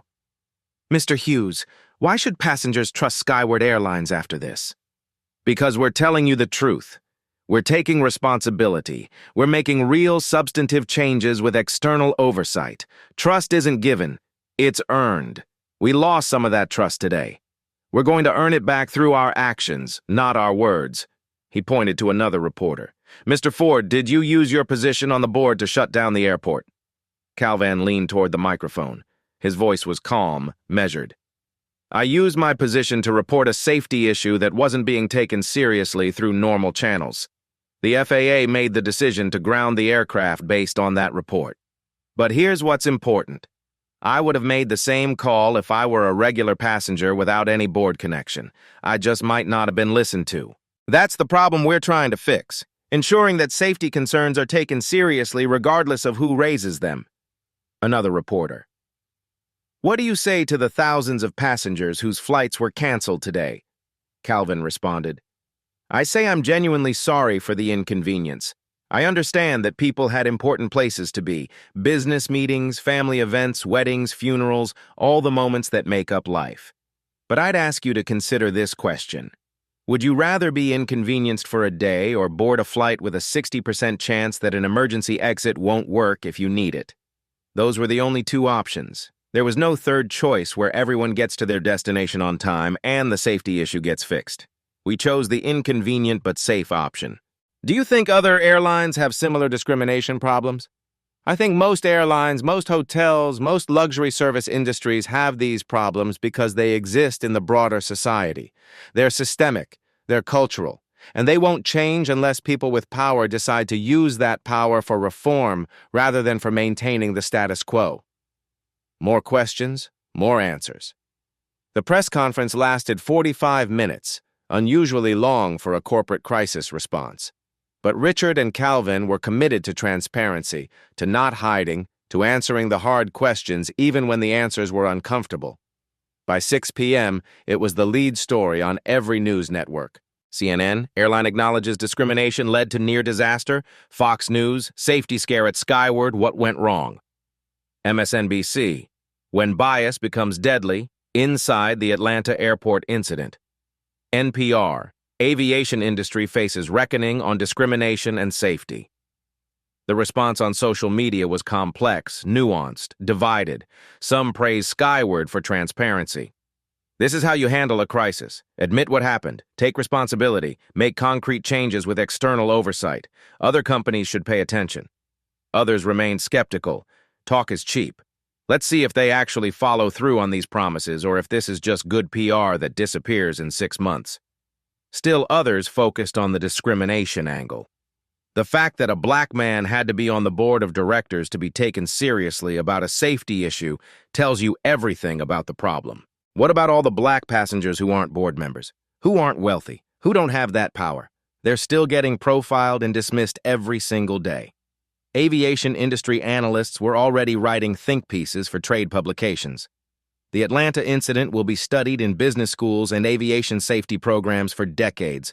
It's a perfect case study in how organizational culture affects safety outcomes, how power dynamics can silence dissent, how discrimination creates systemic risk that extends far beyond individual acts of bias. Every airline needs to look at their own culture and ask, could this happen here? 3 days later, the inspection results came in. Of the 23 Skyward Boeing 787 aircraft in the fleet, *8 had the same door malfunction, the one serviced in the problematic maintenance cycle. *15 were cleared for service with no issues. All 8 defective aircraft were repaired, re-inspected, and cleared. Total time to clear the entire fleet, 52 hours. Total cost to airline, $18 million in direct costs, repairs, passenger compensation, lost revenue, rebooking. Estimated additional cost in long-term reputation damage, unknown but significant. But more importantly, the inspections revealed something critical. The maintenance error wasn't just random human mistake. It was the result of outdated training materials. Boeing had issued a service bulletin 6 months earlier updating door installation procedures based on lessons learned from incidents at other airlines. But Skyward's maintenance manual hadn't been updated to reflect those changes. The technicians had followed the procedures in their manual. They'd done what they were trained to do, but those procedures were no longer correct. The FAA immediately expanded the investigation to other airlines. Within 48 hours, 6 other airlines discovered they also had outdated maintenance manuals. Emergency service bulletins went out industry-wide. Procedures were updated, training was revised. The NTSB conducted a separate analysis and estimated that the proactive grounding and inspection probably prevented 3 potential catastrophic failures that would have otherwise occurred within the next 6 months across the industry. Lives saved, conservatively estimated at 500 people. Calvin's one phone call had identified a problem that extended far beyond one aircraft, one airline, one flight. 2 weeks after the incident, Amanda Williams sat in a small office at the Southern Poverty Law Center in Atlanta, participating in their rehabilitation program for people who wanted to understand and confront their own biases. "I ruined my career," she said to Dr. Jennifer Hayes, a black woman in her 40s who'd been running these programs for a decade. "I lost my job. My certifications are suspended. I'm probably going to face criminal charges. Everything I worked for over 15 years is gone." Dr. Hayes nodded, her expression compassionate but firm. "You did. And those are consequences of your choices, but consequences don't have to be the end of your story. They can be the beginning of a different story if you're willing to do the hard work. How do I move forward from this? How do I become someone different than the person who made those choices?" By understanding how you became the person who made those choices in the first place. Walk me through your training at the airline, the explicit messages and the implicit ones, the subtle and not so subtle ways you learned to categorize people, to judge who belonged where, to trust your instincts, even when those instincts were shaped by bias you didn't recognize. Over the following weeks and months, Amanda did that hard work. She attended workshops where she listened to people of color share their experiences of discrimination in travel, in service industries, in daily life. She watched videos of incidents similar to hers, security footage, body camera footage, recordings that showed the patterns she'd been blind to. She read books and articles about implicit bias, about how good people can harbor prejudices they don't consciously acknowledge, about how systems and cultures perpetuate discrimination even when no individual involved considers themselves racist. She watched footage of herself on the security cameras at Gate D23, watched herself question Calvin Ford in ways she'd never questioned white passengers, watched her body language, the suspicion, the defensive posture, the assumption of her own rightness even when she was clearly in the wrong.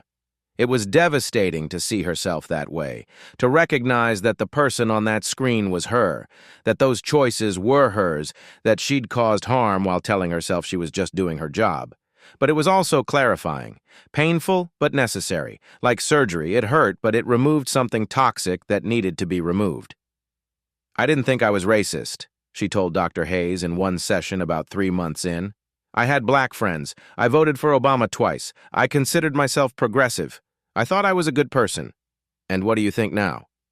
I'm realizing that passive non-racism isn't enough, that having good intentions doesn't protect you from having harmful biases, that I absorb prejudices from the culture around me, from media, from society, from the airline industry, from my training, from that incident 5 years ago where I was blamed for not being suspicious enough. I learned to profile people. I learned to trust my gut even when my gut was shaped by stereotypes. And I never questioned it because I thought of it as experience, as professional judgment, as just being careful. What are you going to do with that realization? I don't know yet.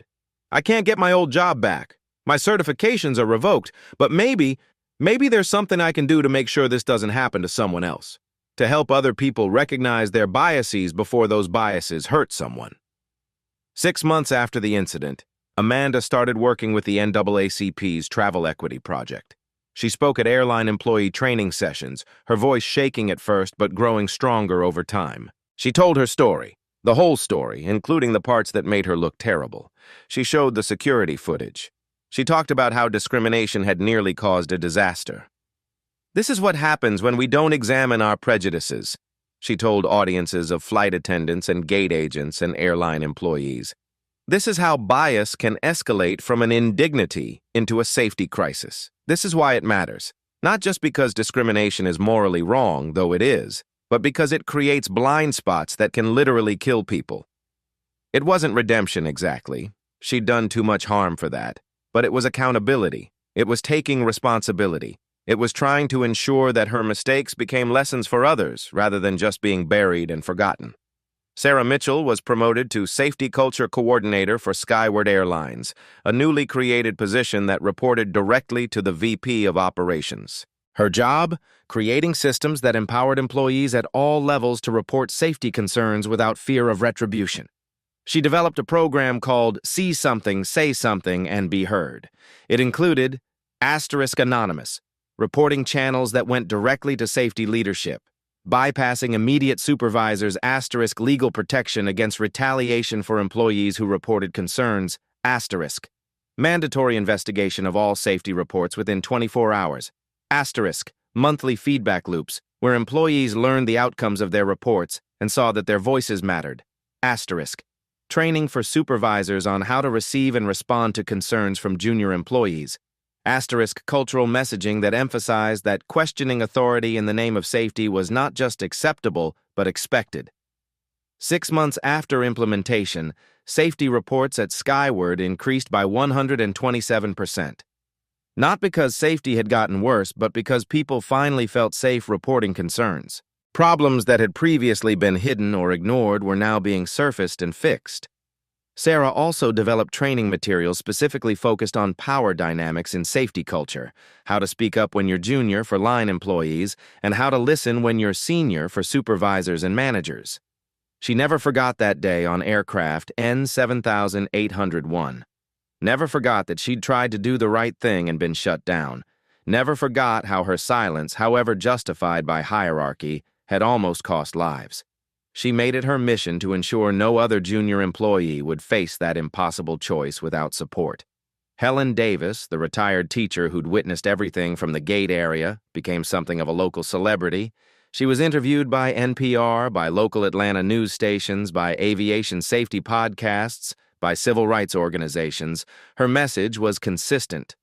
I'm 68 years old. I've seen discrimination my entire life. But that day, I saw what happens when someone with power decides to use it for good.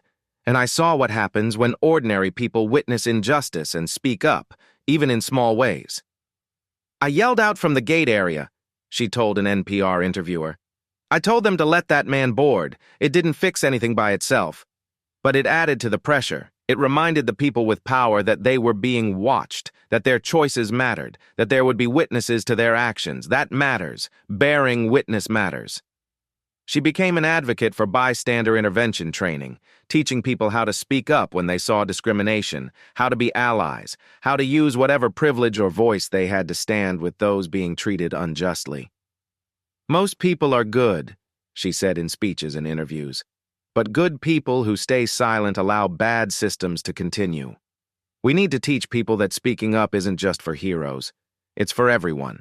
You don't need to be Calvin Ford with millions of dollars and a seat on the board. You just need to be willing to say this isn't right when you see something wrong. Thomas Bennett, the CFO who'd said nothing at the gate but felt guilty after, made changes in his own life. He started speaking up at his company when he saw unfair treatment. When a black colleague was repeatedly interrupted in meetings, Thomas interrupted the interrupters. "Hold on, Marcus was speaking. Let him finish." When the company was interviewing candidates, and he heard other executives make comments about someone being not a cultural fit in ways that seemed like code for not white, he pushed back. "What specific cultural issues are you seeing? Because from where I sit, she has all the qualifications we need and brings perspectives we're missing." When he saw security guards in his building following a black employee more closely than white employees, he said something to building management. Were his individual actions revolutionary? No, but they shifted the culture incrementally. Other people started speaking up too. The company became a place where discrimination was less tolerated, less normalized, less invisible. Thomas never forgot Calvin's question. What will you do next time? He made sure his answer was, I'll speak up. He also donated significantly to civil rights organizations and bystander intervention training programs, putting his money where his mouth was. Calvin Ford continued flying commercially, though he was recognized more often now, which made the ground truth auditing less effective. But he expanded the program at Skyward. Every executive and board member was required to fly commercially at least once per quarter, without advance notice to operations, experiencing the service as regular customers. They filed reports about their experiences, the good and the bad. And those reports drove real policy changes. Asterisk improved training programs with specific anti-bias components, asterisk. Better compensation and working conditions for flight attendants and gate agents, recognizing that burned-out, stressed employees were more likely to make bad decisions. Asterisk updated customer service protocols with clear guidelines about when additional verification was appropriate and what constituted profiling, asterisk. Stricter anti-discrimination policies with real consequences for violations. The Ground Truth program became a model. Other airlines adopted similar approaches. Hotels started doing it. Retail chains experimented with it. The idea spread. You can't fix what you don't see, and you don't see it if you're always insulated from it. Calvin also started mentoring young executives of color in the aviation industry. He shared his 47 stories, not to traumatize them, but to prepare them. To let them know they weren't alone, to teach them strategies for navigating discrimination while maintaining their dignity. And he taught them, when you get power, and you will get power if you persist, use it wisely. Use it to open doors for others. Use it to change systems, not just your own circumstances. Use it to make sure the next generation doesn't have to count their own incidents of discrimination the way I counted mine. He never forgot those 47 times. But after the incident at Hartsfield-Jackson, he noticed something. The frequency decreased. Not to zero. Racism didn't disappear just because one airline implemented reforms. But the rate dropped noticeably. In the 2 years following the incident, Calvin experienced what he categorized as discrimination maybe 3 or 4 times, compared to what would have been 15 or 20 based on previous patterns. Change was possible, slow, incomplete, imperfect, but real. 18 months after the incident, Calvin stood at a podium in Geneva, Switzerland, giving the keynote address at the International Air Transport Association's annual conference. The audience was filled with airline executives, regulators, safety experts from around the world. How many of you, Calvin began, have dismissed a concern from someone because of who they were rather than what they said? Uncomfortable shifting in the seats, people avoiding eye contact. Be honest with yourselves. We've all done it. We evaluate the person before we evaluate the issue. Are they credible? Are they important? Do they know what they're talking about? And our judgments are filtered through our biases, conscious and unconscious, their race, their age, their gender, their position in the hierarchy, their accent, how they dress, whether they look like they belong. He told the story of Flight Sky 2801, every detail, the discrimination at the gate, the warning light, the dismissal of his concerns, the phone call, the shutdown, the discovery of the 60% failure rate. the industry-wide implications. Here's what's critical to understand, he said. The safety issue and the discrimination weren't separate problems. They were the same problem. The flight attendant who profiled me at the gate was the same person who dismissed my safety concerns later. She'd decided I wasn't credible, that I didn't belong, that I was just a problem passenger. And once that categorization happened, everything I said was filtered through that lens. Discrimination doesn't just harm dignity. It corrupts judgment. It creates blind spots. It leads organizations to miss critical information because they've decided certain voices don't matter. He presented data from the comprehensive industry study Skyward had commissioned. 67% of Black frequent flyers reported being questioned about their tickets at least once. 43% reported having safety or service concerns dismissed by crew. Airlines with better diversity in leadership had 31% fewer safety incidents. Airlines with robust anti-discrimination training had 24% fewer customer complaints and 19% better employee retention. The correlation is clear, Calvin said. Inclusive cultures are safer cultures. Organizations that listen to all voices are more likely to catch problems early. Companies that treat all customers with equal dignity are more likely to treat all concerns with equal seriousness. He concluded, the aviation industry has built the safest transportation system in human history. We achieved that through relentless attention to detail, through learning from failures, through creating cultures where anyone, regardless of rank, can stop an operation if they see something wrong. Now we need to extend that same principle to how we treat people. Create cultures where discrimination is treated as seriously as any other safety threat, because it is a safety threat. It corrupts judgment, it silences voices, it creates blind spots, and in our industry, blind spots kill people. That day at Hartsfield-Jackson, staying silent wouldn't have kept me safer. Only speaking up did. Only being willing to disrupt, to be uncomfortable, to use whatever power I had, only that created change. So I'm asking each of you, what will you do with your power? When you see discrimination, will you address it? When concerns are dismissed, will you insist they be heard? When you have a choice between convenience and integrity, which will you choose? The answer to those questions will determine whether our industry lives up to its safety reputation in all aspects of our operations, not just the mechanical ones. The speech received a standing ovation. Not everyone agreed. Some thought he was being too political, bringing social justice issues into technical aviation matters, but many understood. Many had seen similar dynamics in their own organizations, and many wanted to do better. 2 years after the incident, on a Tuesday morning in November, Calvin walked through Hartsfield-Jackson Atlanta International Airport one more time. Flying to Los Angeles for a board meeting, first class, seat 3A, same plain polo shirt and jeans, same worn backpack, same scuffed sneakers. At gate D23, the same gate where everything had happened, he checked in for his flight. The gate agent, a young man named Marcus, scanned his boarding pass without hesitation. Good morning, Mr. Ford. Seat 3A, you're all set. Have a great flight today. Thank you. He boarded. At the aircraft door, a flight attendant greeted him with a genuine smile. Good morning, sir. Welcome aboard. Your seat is 3A, right up here on the left. Thank you. He found his seat, stowed his bag, settled in. The cabin filled with passengers. The door closed. Safety checks were conducted thoroughly. When a flight attendant found a small orange warning light at exit 3L, she didn't reset and ignore it. Hey, can you check this? Exit 3L has a status warning. Her colleague consulted a checklist. Protocol says report any exit warning to the captain before pushback, even if it seems minor. They used the intercom. Captain, we've got a status light on exit 3L. Probably nothing, but we're reporting per protocol. The captain's voice came back immediately. Good catch. I'll come take a look before we push. The captain emerged from the cockpit, examined the light, ran a quick diagnostic on his tablet. Shows a minor pressure sensor calibration drift. Not critical, but let's get maintenance to verify before we depart. Better safe than sorry. Maintenance was called. They boarded, examined the door, ran tests.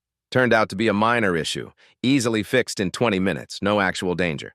But they'd followed protocol. They'd checked. They'd prioritized safety over schedule. The flight departed 23 minutes late. Not a single passenger complained. The captain had explained clearly. We found a small equipment irregularity. Out of an abundance of caution, we're verifying everything is perfect before we fly. Your safety is always our top priority. Thank you for your patience. Calvin sat in seat 3A, looking out the window as the aircraft finally took off, climbing through clouds over Atlanta, morning sun breaking through, and he smiled. The system was working. Not perfectly. Not everywhere. Discrimination hadn't vanished. Racism wasn't solved. There was still so much work to do. But here, on this flight, on this day, the crew had done everything right. They'd noticed a problem. They'd reported it without hesitation.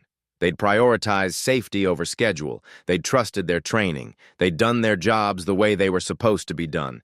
And maybe, just maybe, part of the reason was what had happened 2 years ago. The training that had followed. The culture shift. The message sent industry-wide. We don't dismiss safety concerns, and we don't dismiss the people who raise them. The aircraft climbed through 35,000 feet, leveled off, began its journey westward across the country. Calvin opened his laptop to prepare for his board meeting. But his mind wandered to statistics, to patterns, to the number he'd been tracking for so long.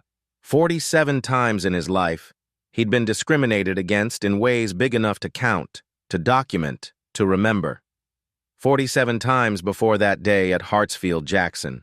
How many times since then? He'd flown regularly for 2 years. Dozens and dozens of flights. Hotels, restaurants, stores, all the places where discrimination had been routine.